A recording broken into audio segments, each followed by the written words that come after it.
Today I'm going to show you how to go from this to this within the first hour of playing Minecraft. So when you've spawned in, one of the first things you want to do is check your surroundings. Now our first goal is actually to get wood. Luckily for us there's a tree over here, so I'm going to head over here and get some wood. So I'm just going to break the wood with my fists and just keep going until you've got 5 or 6 logs. The next step is to turn these logs into oak planks. So use E to open up the interface, turn those logs into planks, and then you want to create a crafting table with them planks, but you want to do it in the formation just like I've done it. So you can craft the crafting table, and then you can also make sticks out of this as well. And then we're going to go ahead and make a wooden pickaxe. Luckily for me, I found some surface stone right here next to spawn. If you can't see any in your vicinity, just dig straight down, probably about 3 blocks, and you should hit stone. And all we're going to do is we're going to mine 3 stone blocks. This way we'll have 3 cobblestone, and then we can instantly make a stone pickaxe. Once you've got your stone pickaxe, you want to get back to mining because we're going to need 17 cobblestone. And the reason we're collecting 17 cobblestone is because this is enough for 1 furnace and all the other stone tools that we would require. So go ahead and make a furnace, make yourself an axe, make yourself a shovel, and make yourself a sword. The next thing we want to do is we want to have enough wool to make a bed, so we need to go and find some sheep.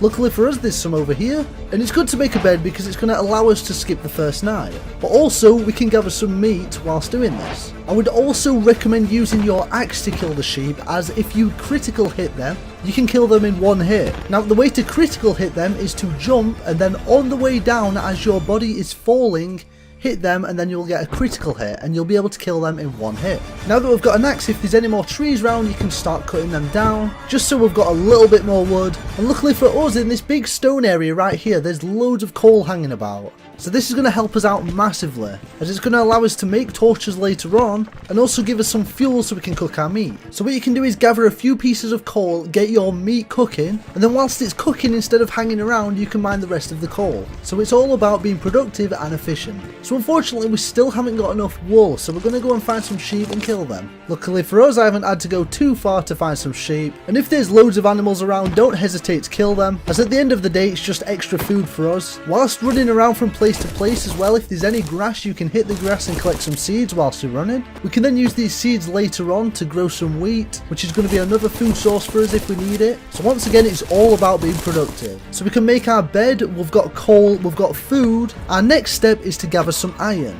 Now because of the 1.19 update, iron actually spawns either really high up or really low down. So one thing I'd recommend doing if you're trying to find iron is head up to a high place. So if there's any mountains nearby, just head up to the top of the mountains and try and find a cave at the top of the mountains, because you'll more than likely find iron there. Once again, if there's any animals on the way, feel free to kill them as you're passing. I did actually end up finding a ravine out of the corner of my eye, so I did actually end up going over to it, as because with all the exposed stone, sometimes it's really easy to find materials like iron. So I went over and had a quick look. Unfortunately though, it wasn't too great of a cave, so I didn't want to waste too much time in here, so I wanted to head back up into the mountains. Within a minute of being up in the mountains, I found a nice cave. To be honest, I was confident this would be a dead end, but it turned out to be a pretty good cave in the end. So you want to head down here. I like to have torches in my offhand and then my axe in my main hand, so I can fight mobs and light up the area at the same time. And I came across my first hostile mob, which was this creeper. Now you can either fight these mobs properly, or you can just get them to explode, which is what I did because we don't actually really need gunpowder in the early game. And just like that, we found our first batch of iron. So mine that iron, and then once again, it's all about being productive. So we want to get our furnace down and get the iron smelted, and because it's going to take a couple minutes to smelt, we've now got a full cave to explore, so we're always doing something. If there's coal about, collect more coal. Also when you're in the caves, make sure you check all the angles of where hostile mobs could come and block them off, or ensure they're sufficiently lit up. So although we're in a cave, it's probably about night time, so we can make our bed and sleep. And there we go, we've survived our first night, and we're well on our way to getting iron armor, all within the first 10 minutes. So just scout the cave for even more iron. Once we've got some iron smelted, probably the first thing you're going to want to do is make a shield, because I would argue a shield is more powerful than iron armor, as it literally allows us to block damage from any mob.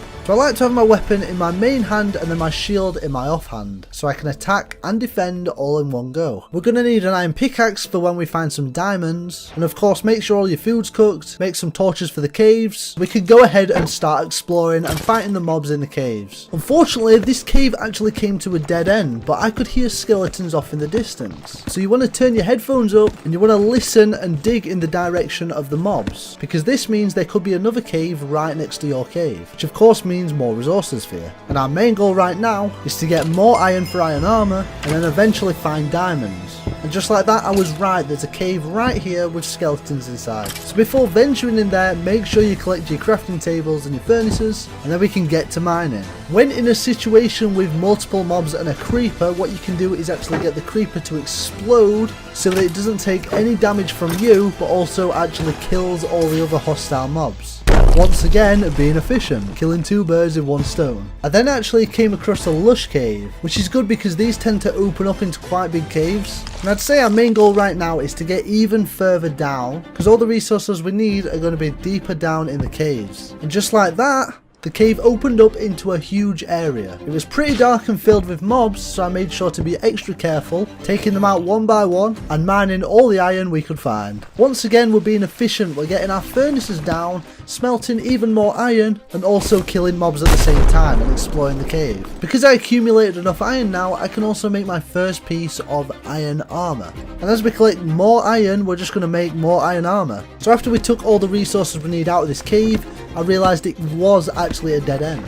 So what do we do in this situation? Now we've got 2 options. We can either A, turn back up the cave we've just come and then try and find another cave, but I know there's probably not going to be another cave nearby, as I've followed this cave all the way down here and it's led to a dead end. Or we could actually mine straight down. Now I'm sure you've heard the term don't ever mine straight down in Minecraft. Well, that's true to a certain degree. You see, if you use this method where you stand in the middle of 2 different blocks, you can safely descend without falling to your death. So that's exactly what I'm going to do until I get deep enough or find a cave. But eventually I got deep enough and landed in this big cave. Luckily, because I was doing my digging down method, we didn't fall into the cave and we're still alive. So when you're in a position like this and you want to drop down without taking any damage, if you haven't got a bucket of water, one thing that you can actually do is craft a boat, and then you can float down in the boat without taking any damage at all. But of course, just be careful of your surroundings. This moved into a nice sized cave and I managed to collect enough iron to create full iron armor.